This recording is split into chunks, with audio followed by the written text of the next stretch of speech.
వింటుంటే చాలా ఆనందంగా ఉంది.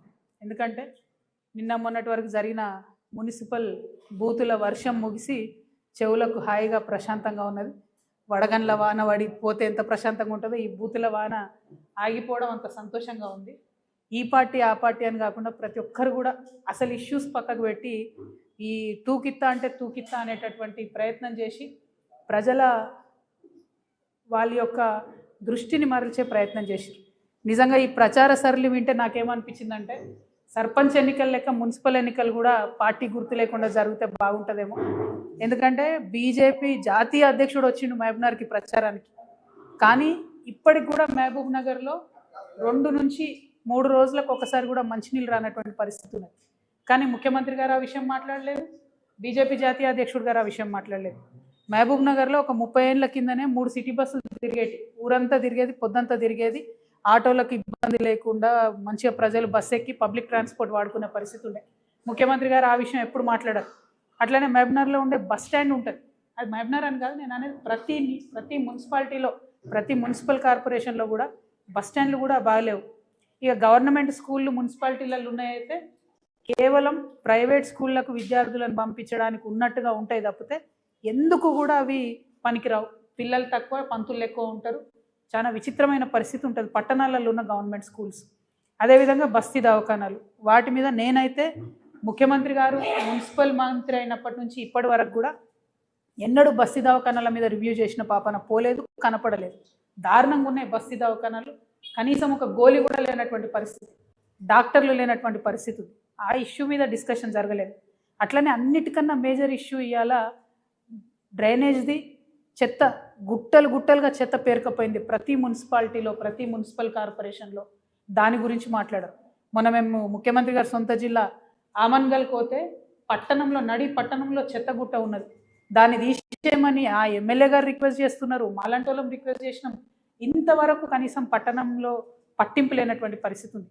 అంటే అసలు అంశాలన్నీ పక్కకు పెట్టి మరి కేవలం ఎన్నికల్లో పార్టీలను తిట్టుకోవడం, వ్యక్తులను తిట్టుకోవడం ప్రచారాలు జరిగినాయి. ఇంకా అన్నిటికన్నా ఎక్కువ మున్సిపాలిటీలలో రిటైర్డ్ ఎంప్లాయీస్ చాలామంది ఉంటారు. మనం కరీంనగర్లో మొన్న చూసినాం, రిటైర్డ్ ఎంప్లాయీ ఒకరు బోర్డు పెట్టారు, మమ్మల్ని నాయకులు ఓట్లు అడగకండి, మాకు ఇంతవరకు రిటైర్మెంట్ బెనిఫిట్లు రాలేదు అని. నిజంగా పట్టణాలలో ఉండే బుద్ధిజీవులను నేను అప్పీల్ చేస్తూ ఉన్నాను, దయచేసి మంచి వాళ్ళని ఎన్నుకోండి. ఈ పార్టీ ఆ పార్టీ అని కాదు, వస్తే హంగ్ వస్తుంది మున్సిపాలిటీ, ఇబ్బంది ఏం లేదు. ఎందుకంటే మున్సిపాలిటీలో ఒక దగ్గర బీజేపీ బీఆర్ఎస్ దోతి చేస్తున్నారు, ఒక దగ్గర బీజేపీ కాంగ్రెస్ కలిసి ప్యానెల్ చేస్తున్నారు, రకరకాల అరేంజ్మెంట్స్లో ప్యానెల్స్ అవుతున్నాయి. నష్టమేం లేదు, మంచి వాళ్ళని ఎన్నుకోండి దయచేసి. అవకాశం ఉన్న కాడ మా సింహం గుర్తు మీద నిలబడ్డ వాళ్ళకు అక్కడ కూడా ఓట్లేయండి. ఎందుకంటే మున్సిపల్ ఎన్నికలంటే లోకల్ ఇష్యూస్ మీద డిస్కషన్ జరగాలి, లోకల్ పని చేసే వాళ్ళు కావాలి. కాబట్టి నేను మిమ్మల్ని అప్పీల్ చేస్తూ ఉన్నాను. ఇక విచిత్రమైన విషయం ఏంటంటే కాంగ్రెస్ ప్రభుత్వం వచ్చినప్పటి నుంచి ఇప్పటి వరకు ఇన్ని మున్సిపాలిటీలు ఉంటే, ఇప్పుడు ఎన్నికలకు పోతున్నాయి 116 మున్సిపాలిటీలు, 7 కార్పొరేషన్లు ఉంటే కేవలం ఒకే ఒక్క మున్సిపాలిటీకి అండర్ గ్రౌండ్ నిధులు మంజూరైనాయి. గెస్ చేయండి ఏ మున్సిపాలిటీ అయి ఉంటుంది అది?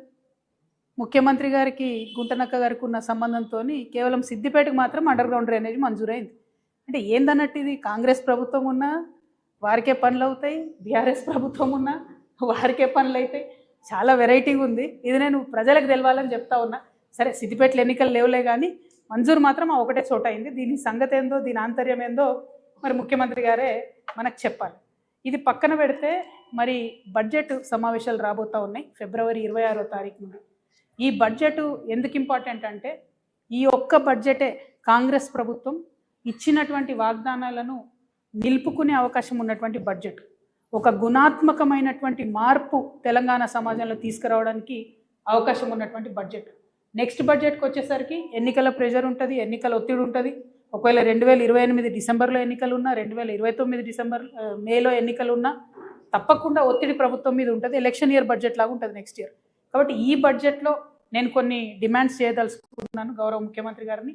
ఎందుకంటే పోయిన సంవత్సరం వాళ్ళు పెట్టినటువంటి బడ్జెట్ చూస్తే మొత్తం ట్యాక్స్ రెవెన్యూ ఏదైతే ఉందో అది మన తెలంగాణ భూములు అమ్మడం ద్వారా 7,000 కోట్ల రూపాయలు సంపాదించుకున్నారు. సంపద సృష్టించడంలో మాత్రం అసలే దృష్టి పెడతలేరు. దానివల్ల ఏమవుతుందంటే రెవెన్యూ డెఫిసిట్ ఏదైతే ఉంటుందో అది బీభత్సంగా పెరుగుతుంది. -9,000 కోట్లకు వెళ్ళిపోయింది ఇప్పటి వరకు, డిసెంబర్ వరకు. ఇది అఫీషియల్గా ప్రభుత్వం ఇచ్చినటువంటి డాక్యుమెంట్. ఇందులో నా యొక్క కల్పన ఏమీ లేదు, వాస్తవిక విషయాలు నేను చెప్తా ఉన్నాను. అంటే ఒక పక్క సంపద సృష్టించకుండా ఇంకొక పక్క ఆల్రెడీ మనకున్నటువంటి ఆస్తులు నమ్ముకుంటూ ఉన్నారు. సరే అట్లా చేసింది అనుకుందాం, మరి కనీసం ఆ డిస్బర్స్మెంటు ఆ డబ్బు అనేటటువంటిది పేదవాళ్ళకు పోవాలి, వెల్ఫేర్ కోసం పోవాలి, కొన్ని మంచి అంశాల మీద క్యాపిటల్ ఎక్స్పెండిచర్ కింద పోవాలి. అది కూడా జరగడం లేదు. ఏదైతే వీళ్ళు పేదవాళ్లకు వెల్ఫేర్కి పెన్షన్కి పోయిన బడ్జెట్లో 1,21,000 కోట్లు పెడతామని చెప్పిండ్రో దాంట్లో డిసెంబర్ వరకు కేవలం 55,000 కోట్లు మాత్రమే ఖర్చు చేయడం జరిగింది. అందుకే మనకు రావాల్సిన పెన్షన్లు వస్తలేవు, అందుకే మనకు రావాల్సిన నిండ్లు వస్తలేవు, అందుకే జరగాల్సినటువంటి అభివృద్ధి పనులు కానీ వెల్ఫేర్ పనులు కానీ జరగడం లేదు. అది కాకుండా ఏంటి, అప్పులు బీభత్సంగా అప్పులు తీసుకొస్తూ ఉన్నారు. ఇంకో పక్క చాలా పెద్ద ఎత్తున, అంటే వాళ్ళ అంచనాలకు మించి 122% అప్పులు తీసుకురావడం జరిగింది. ఇవన్నీ ఒకటైతే కాంట్రాక్టర్లకు మాత్రం ఏదైతే అంచనాలు పెట్టుకున్నారో 36,000 కోట్లు పే చేయాలని, దాన్ని మించి 42,000 కోట్ల పైచులకు కాంట్రాక్టర్లకు పే చేశారు. అంటే సంక్షేమ పథకాలకేమో తక్కువ పే చేస్తున్నారు, వాళ్ళ కమిషన్లు వచ్చేదానికి మాత్రం ఎక్కువ పే చేస్తూ ఉన్నారు. ఈ డాక్యుమెంట్ అంతా కూడా నేను కూడా మీకు ప్రెస్ మిత్రులతో పంచుకుంటా. అంటే లాస్ట్ సంవత్సరం వాళ్ళు చెప్పినటువంటి బడ్జెట్లో డిసెంబర్ వరకు 9 నెలలు లెక్కేసుకుంటే ఇంకొక క్వార్టర్ మిగిలింది అనుకుంటే, ఈ 9 నెలల్లో వాళ్ళు పేదవాళ్ళకు తగ్గిస్తున్నారు, పెద్దవాళ్ళకు డబ్బులు ఇస్తున్నారు, ఉన్న ఆస్తిని అమ్ముతున్నారు, కొత్త ఆస్తిని సృష్టిస్తలేరు. ఇటువంటి సందర్భంలో కూడా మరి వచ్చే బడ్జెట్, పోయినసారి బడ్జెట్ 3,04,000 కోట్లకు పెట్టిండ్రు. మరి ఈసారి బడ్జెట్ నేను అనుకోవడం ఇంకొక 25,000-30,000 కోట్లు పైచీలకు పెడతారేమో అని అనుకుంటున్నా. ఆ బడ్జెట్లో తెలంగాణ జాగృతి తరఫున మేము కొన్ని అంశాలను డిమాండ్ చేయదలుచుకున్నాం. ప్రధానంగా ఏంది అని అంటే, కామారెడ్డి డిక్లరేషన్లో ఏదైతే బీసీలకు సంవత్సరానికి 20,000 కోట్లు ఇస్తామని చెప్పినారో ఆ 20,000 కోట్లు ఖచ్చితంగా బడ్జెట్లో పెట్టాలనేటటువంటిది మా మొదటి డిమాండ్. రెండవ డిమాండు, ఇవాళ అవ్వాతాతలు కావచ్చు, ఆడబిడ్డలు కావచ్చు, వికలాంగులు కావచ్చు, మీరు పెన్షన్లు డబుల్ చేస్తామనేది అయితే చెప్పారో దానికోసం ఎదురు చూస్తున్నటువంటి సందర్భం ఉంది. కాబట్టి ఖచ్చితంగా ఆ పెన్షన్లన్నిటికీ కలిపి 35,000 కోట్ల రూపాయలు బడ్జెట్లో పెట్టాలని చెప్పి మేము డిమాండ్ చేస్తూ ఉన్నాం. అట్లానే ఇప్పటి వరకు ముఖ్యమంత్రి గారు ఎక్కడికైనా మాట చెప్తున్నారు, మేము ఇందిరమ్మ ఇండ్లు కట్టినామని చెప్పి. కానీ ఇవాళ మున్సిపల్ ఎన్నికలు జరుగుతున్న నేపథ్యంలో పట్టణ ప్రాంత ప్రజలకు నేను గుర్తు చేస్తూ ఉన్నా, పట్టణ ప్రాంతాల్లో ఉండే పేదవారికి గుర్తు చేస్తూ ఉన్నా. కేవలం గ్రామాలలో 4 లక్షల సంబంధించి ఇందిరమ్మ ఇండ్లకు డబ్బులు రిలీజ్ చేస్తున్నామని చెప్పారు. అందులో కూడా సగం వర్క్ స్టార్ట్ కాలేదు. కానీ పట్టణాలలో మాత్రం ఒక్క రూపాయి కూడా ఇందిరమ్మ ఇండ్లకు ఇవ్వలేదు. సో నేను డిమాండ్ చేస్తూ ఉన్నా, మీరు ఈ 26వ తారీఖు తర్వాత పెట్టే బడ్జెట్లో మీరు పేదవాళ్ళకి ఏదైతే ఇండ్లు 22 లక్షల ఇండ్లు కడతామని ఒక లక్ష్యం పెట్టుకున్నారో అది పూర్తి కావాలంటే ఈ సంవత్సరం 8 లక్షల ఇండ్లకు 25,000 కోట్ల రూపాయలు ఖచ్చితంగా బడ్జెట్లో పెట్టాలని తెలంగాణ జాగృతి తరఫున డిమాండ్ చేస్తూ ఉన్నాం. అట్లానే ఉద్యమకారులకు మీరు ఏదైతే మాట ఇచ్చారో 250 గజాల భూమి ఇస్తా అని చెప్పి, ఆ మాటకు కట్టుబడి దానికి సంబంధించిన ప్రావిజన్స్ని ఖచ్చితంగా బడ్జెట్లో పెట్టాలని నేను డిమాండ్ చేస్తూ ఉన్నా. అమరవీరుల కుటుంబాలకు 25,000 రూపాయల పెన్షన్ ఇస్తామని మీరు ఏదైతే చెప్పారో దానికి సంబంధించినటువంటి ఒక అంశాన్ని బడ్జెట్లో చేర్చాలని నేను డిమాండ్ చేస్తూ ఉన్నా. ఆటో డ్రైవర్లకు 12,000 రూపాయలు ఏదైతే నెలకి ఇస్తామన్నారో దానికి సంబంధించిన అంశాన్ని బడ్జెట్లో పెట్టాలని నేను డిమాండ్ చేస్తున్నా. అట్లనే కళాకారులు, తెలంగాణ వ్యాప్తంగా ప్రతి గ్రామంలో కళాకారులు ఉన్నారు. మరి ఆ కళాకారులకు ఒక మంచి ప్రావిజన్ ఉంది. ఈ ప్రభుత్వం, రాష్ట్ర ప్రభుత్వం కళాకారులను గుర్తించి గుర్తింపు కార్డు ఇచ్చి 500 రూపాయలు ఇస్తే చాలు. కేంద్ర ప్రభుత్వం నుంచి 5,500 రూపాయలు వచ్చే పథకం ఉన్నది. దాన్ని అడ్వాంటేజ్ తీసుకొని రాష్ట్ర ప్రభుత్వం తక్షణమే కళాకారులకు గుర్తించి దానికి సంబంధించిన ప్రావిజన్ని బడ్జెట్లో పెట్టాలని నేను డిమాండ్ చేస్తూ ఉన్నాను. అట్లానే చేవెళ్ళ SC/ST డిక్లరేషన్ ఉంది, దానికి సంబంధించి SC/STలకు సంబంధించి బడ్జెట్లో ప్రావిజన్ పెట్టాలని చెప్పి నేను డిమాండ్ చేస్తున్నా. వరంగల్లో రైతు డిక్లరేషన్ ఉంది, దాని ప్రకారం మరి రైతులకు ఏదైతే మినిమం సపోర్ట్ ప్రైస్ పెంచడము, బోనస్కి సంబంధించిన అంశాలు అవి ఖచ్చితంగా మనము ఇవాళ బడ్జెట్లో పెట్టాలని చెప్పి నేను డిమాండ్ చేస్తూ ఉన్నా. రైతులకు సంబంధించి ఒక మాట దయచేసి మనందరం కూడా అర్థం చేసుకోవాలి. రైతులకు ఇస్తాం మేము రైతు భరోసా, రైతులతో పాటు కౌలు రైతులకు ఇస్తాం మేము రైతు భరోసా అని చెప్పి మాట ఇచ్చారు. ఇంతవరకు అది పూర్తి చేస్తలేదు. రైతులకు కౌలు రైతులకు కలిపి పెట్టాలంటే 25,000 కోట్ల రూపాయలు సపరేట్ హెడ్ కింద పెట్టాలనేది నేను డిమాండ్ చేస్తూ ఉన్నా. రైతు కూలీలకు ఏదైతే సంవత్సరానికి 12,000 రూపాయలు ఇస్తామన్నారో దానికి 10,000 కోట్లు అవుతుంది, అది కూడా బడ్జెట్లో పెట్టాలని నేను డిమాండ్ చేస్తున్నా. అన్నిటికన్నా మించి ఏంటంటే ఇవాళ ఆల్రెడీ ఫిబ్రవరి, యాసంగికి సంబంధించి ఇంతవరకు రైతు భరోసా రాలేదు. తక్షణమే రైతు భరోసా నిధులు విడుదల చేయాలని నేను ప్రభుత్వాన్ని డిమాండ్ చేస్తున్నా. మరి ఈ సందర్భంగా ఒక మాట ప్రజలందరికీ గుర్తు చేయాలి. నిన్న మొన్న రేవంత్ రెడ్డి గారు చాలా దగ్గర సభలలో ఒక మాట చెప్పారు, మేము రైతు రుణమాఫీ 100కు 100% చేసినామని చెప్పారు. చేయలే. మీరేం చేసిండ్రు? మొదలు మీ అంతటా మీరే ప్రభుత్వం నుంచి 44,000 కోట్లు అయితే రైతు రుణమాఫీ అవుతుందని చెప్పారు. కానీ చేసింది ఎంత? 21,000 కోట్ల రూపాయలు. కానీ క్యాబినెట్ డెసిషన్ చేసింది ఎంత? 28,000 crores. అంటే 28,000 కోట్లు రైతు రుణమాఫీ చేయాలని క్యాబినెట్ చెప్తే మీరు చేసింది 21 కోట్లు. పైగా ముఖ్యమంత్రి గారు ఏమాత్రం మొహమాటం లేకుండా నేను 100% రుణమాఫీ చేసిన అంటారు. నేను ముఖ్యమంత్రి గారికి ఛాలెంజ్ విసురుతా ఉన్నా, మీ మహబూబ్ నగర్ పోదామా, మా నిజామాబాద్ వస్తారా, లేకపోతే హైదరాబాద్లో సెక్రటేరియట్కి మమ్మల్ని రమ్మంటారా? జాగృతి వల్ల వస్తాం, రుణమాఫీ కానీ రైతులందరినీ తీసుకొని వస్తాం. ఖచ్చితంగా మీరు 50% మంది రైతులకు రుణమాఫీ చేయలేదు. ప్రతి జిల్లాలో ప్రతి చోట ఎక్కడికి పోయినా రైతులు బాధపడతా ఉన్నారు. నిజంగా మీకు చిత్తశుద్ధి ఉంటే ఆ ఏదైతే మిగతా 50% మందికి రుణమాఫీ కాలేదో ఈ బడ్జెట్లో పెట్టి రుణమాఫీ చేయండి. ఎగ్గొట్టకండి దయచేసి రైతులకు. రైతన్నలు ఇబ్బందిలో ఉన్నారు. ఇప్పటికే మీరు యూరియా కూడా ఇవ్వలేని పరిస్థితులలో, మేనేజ్ చేయలేని పరిస్థితుల్లో రైతులు ఇబ్బంది పెడుతున్నారు. ఇది కరెక్ట్ కాదు. ముఖ్యమంత్రి గారు నిజాలు చెప్పండి ఇప్పటికన్నా అని చెప్పి మేము వారికి హెచ్చరిక చేస్తూ ఉన్నాం. అదేవిధంగా విద్యార్థులకు సంబంధించి ఫీ రియంబర్స్మెంట్ 11,000 కోట్లు బకాయిలు ఉన్నాయి. నేను పదే పదే చెప్తూ వచ్చాను, ఈ ఫీ రియంబర్స్మెంట్ డబ్బులు ఇవ్వకపోతే అందరికన్నా ఎక్కువ బాధపడేది మా ఆడబిడ్డలు. ఆడపిల్లలు చదువు అనిపించి ఇంట్లో కూర్చోబెడతారు. కాబట్టి రిక్వెస్ట్ చేస్తూ ఉన్నాం, మేము రాష్ట్ర ప్రభుత్వాన్ని డిమాండ్ చేస్తూ ఉన్నాం, 11,000 కోట్లు వన్ టైం మీరు ఫీ రియంబర్స్మెంట్ ఇవ్వండి. ఇచ్చి తర్వాత మంత్లీ ఇస్తారా, క్వార్టర్లీ ఇస్తారా, ఒక క్యాలెండర్ ఇవ్వండి. కానీ ఇవ్వండి. ఇబ్బంది అవుతుంది విద్యార్థులకు. చిన్న విద్యా సంస్థలు మూతపడిపోతున్న పరిస్థితి ఉంది. కాబట్టి 11,000 కోట్లు ఫీ రియంబర్స్మెంట్ ఇవ్వాలని చెప్పి నేను డిమాండ్ చేస్తూ ఉన్నా. ఈ ఆర్టీసీ కార్మికులకు సంబంధించి నిన్న మళ్ళా ముఖ్యమంత్రి గారు అబద్ధం చెప్పారు, 50,000 మంది కార్మికులు ఉన్నారని చెప్పారు. దారుణం ఏంటంటే తెలంగాణ రాకముందు 52,000 మంది కార్మికులు ఆర్టీసీలో ఉంటే 10 ఏళ్ళ బీఆర్ఎస్ 2 ఏళ్ళ కాంగ్రెస్ కలిసి ఇప్పుడు అది 32,000 మందికి వచ్చింది.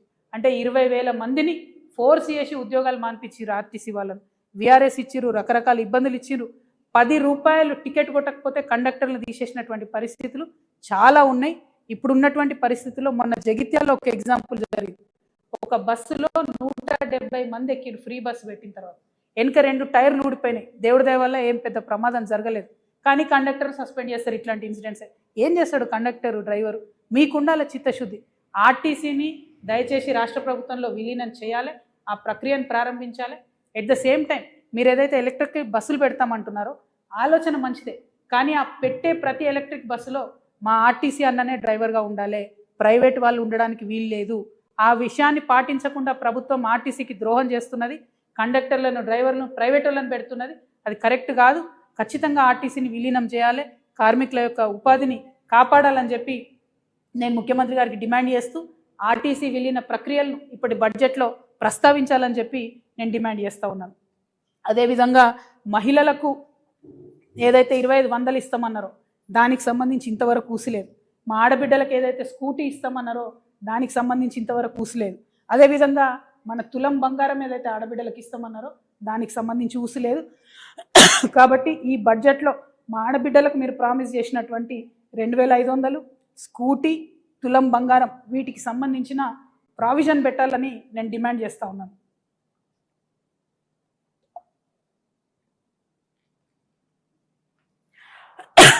అదేవిధంగా చాలా కీలకమైన అంశం, మన తెలంగాణ భవిష్యత్తుకు సంబంధించినటువంటి అంశం. మీరు ఎన్నికల్లో ఎన్నికయి గద్దెనెక్కడానికి అత్యంత కీలకంగా ఉన్నటువంటి తెలంగాణ యువతకు సంబంధించినటువంటి అంశం. మీరు ఎన్ని ఉద్యోగాలు ఇస్తామన్నారు? మొదటి సంవత్సరంలో 2 లక్షలు ఇస్తామన్నారు. ఇప్పటి వరకు పాత ప్రభుత్వం ఇచ్చినటువంటి ఉద్యోగాలకే మీరు పత్రాలు ఇచ్చుకుంటూ తిరుగుతున్నారు. మీరు స్వతహాగా ఇచ్చినవి కేవలం 11,000 ఉద్యోగాలు. అంటే ఇంకా 1,89,000 ఉద్యోగాలు మీరు ఇవ్వాల్సి ఉంది. అది బాకీ ఉంది.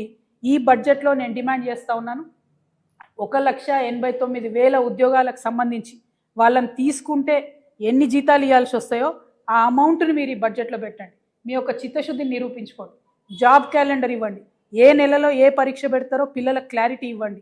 ఇబ్బంది పడతా ఉన్నారు, ఆత్మహత్యలు చేసుకుంటా ఉన్నారు, కోట్లకు పోయి కేసులు వేసి కొట్లాడుతూ ఉన్నారు. మీరు ఏదైతే ఎన్నికల ముందు ఏం చెప్పిండ్రు? బీఆర్ఎస్ పార్టీ ఉద్యోగాలు ఇవ్వలేదు పిల్లలకు అన్నారు, బీఆర్ఎస్ పార్టీ పరీక్షలు నిర్వహించలేదన్నారు. మరి మీరు చేస్తున్నది ఏంటి ఇప్పుడు?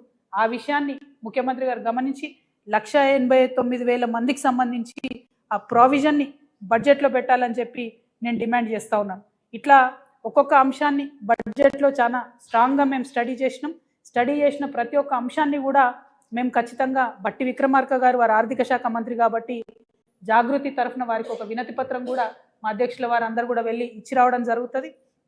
బడ్జెట్లో రావాల్సినటువంటి అంశాల మీద మేము తప్పకుండా ఒక ముందడుగు వేస్తాం. దాంతోపాటు ముఖ్యమంత్రి గారిని మేము ఒక 3 డిమాండ్లు చేస్తూ ఉన్నాం. కేంద్ర ప్రభుత్వం ఏదైనా నిర్ణయం తీసుకున్నప్పుడు ఆ నిర్ణయం యొక్క ప్రభావం మన రాష్ట్ర ప్రజల మీద పడుతున్నప్పుడు ఈ రాష్ట్ర ముఖ్యమంత్రిగా మీరు స్పందించాలి. కానీ మీరు స్పందిస్తలేరు. దానికి 3 ఉదాహరణలు. లేబర్ కోడ్ మారితే ముఖ్యమంత్రి గారు ఎక్కడ మాట్లాడలేదు. 12వ తారీఖు నాడు బంద్ ఉంది. మొత్తం కూడా లేబర్ అంతా కూడా రోడ్ల మీదకి వస్తూ ఉన్నారు. ఆ బంద్కు జాగృతి సంపూర్ణంగా మద్దతు ప్రకటిస్తూ ఉన్నది. కానీ రాష్ట్ర ప్రభుత్వంగా రాష్ట్ర ముఖ్యమంత్రిగా మీరు ఈ లేబర్ కోడ్లను లేబర్ చట్టాలను వ్యతిరేకించాలని నేను డిమాండ్ చేస్తూ ఉన్నాను. రెండవది, బీసీ బిడ్డలకు సంబంధించి జనగణనలో కనీసం ఓబీసీ కాలం పెట్టకపోతే ఇంతవరకు ముఖ్యమంత్రి గారు స్పందించలేదు, కేంద్ర ప్రభుత్వానికి ఉత్తరం రాయలేదు. ఎందుకంత చిన్న చూపు మీకు బీసీలు అంటే? 42% బిల్లులు పెడుతున్నామని మోసం చేశారు. ఒక్కసారి కూడా అఖిలపక్షాన్ని మోడీ గారి దగ్గర తీసుకుపోలేదు. ఇప్పుడు ఓబీసీ కాలం లేకున్నా కూడా కనీసం మీరు మాట్లాడతలేరంటే మీరు కేంద్రానికి సహకరిస్తున్నారని బీసీ బిడ్డలు అనుకోవాల్సి వస్తుంది. కాబట్టి దీని మీద మీ స్టాండ్ ఏందో కేంద్రానికి ఉత్తరం రాయవలసిందిగా ముఖ్యమంత్రి గారు నేను డిమాండ్ చేస్తా ఉన్నాను. ఇక చివరిది, అత్యంత పేదవాళ్లకు ఉపయోగపడేటటువంటి ఉపాధి హామీ పథకం, పువరెస్ట్ ఆఫ్ ద పువర్కి అందేటటువంటి పథకం, దానిలో 40% రాష్ట్రాలు పెట్టుకోవాలని కేంద్ర ప్రభుత్వం మన మీద బండరాయి ఎత్తేసింది. నిజానికి పెట్టుకోగలుగుతామా? రాష్ట్రాలు పెట్టుకోలేని పరిస్థితి ఉంది. అయినా ముఖ్యమంత్రి గారి కార్యాలయం నుంచి ఒక్క ఉత్తరం కూడా ఎందుకు రాయలేదు? ఎన్ఆర్ఈజీఎస్ పేరు మార్పు మీద మాట్లాడుతున్నారు తప్పితే ఎన్ఆర్ఈజీఎస్ 40% రాష్ట్రం పెట్టుకోవాల్సి వస్తే ఎంత నష్టం జరుగుతుందన్న విషయం గురించి మీరు ఎందుకు మాట్లాడతలేరని ముఖ్యమంత్రి గారు నేను ప్రశ్నిస్తూ, మరి అంశాలన్నీ కూడా మేము చెప్పిన అంశాలన్నీ కూడా బడ్జెట్లో వచ్చే విధంగా, ఇదే మీకు last full budget, next budget election budget అవుతుంది కాబట్టి దీంట్లో మీరు ఇచ్చినటువంటి మాటలన్నీ కూడా నిలబెట్టుకునే విధంగా ప్రవర్తించాలని చెప్పి డిమాండ్ చేస్తూ ఉన్నాము. Thank you. జై తెలంగాణ, జై జాగృతి.